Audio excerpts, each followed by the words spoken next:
So nakabit na natin guys. Ayan na. So try natin i-start natin yung ano, yung makina. Check natin kung kumusta na yung andar na to.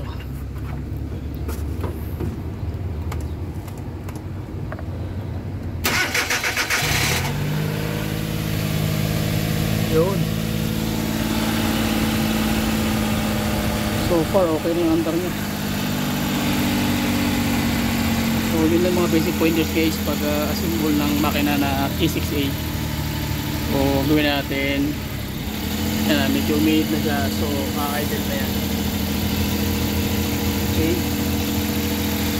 so yun lang, maraming salamat. Please subscribe to my YouTube channel. Bago ko magpaalam, tawag yan, shoutout muna sa ating lahat, sa lahat ng mga kapwa ko mekaniko, sa lahat ng mga banggita mekaniko, sa lahat ng mga bagong mekaniko, at sa mga nag-aaral pa lang mga mekaniko, at sa lahat ng mga unit owner, mga OFW, at sa lahat ng mga subscriber, follower ko sa FB page at sa ating YouTube channel. So please subscribe to my YouTube channel, share it, and then comment down below guys sa comment section, and then I will reply anything you ask or anything ano pwedeng itanong nyo guys. So yun lang, please subscribe to my YouTube channel. Bye bye and God bless.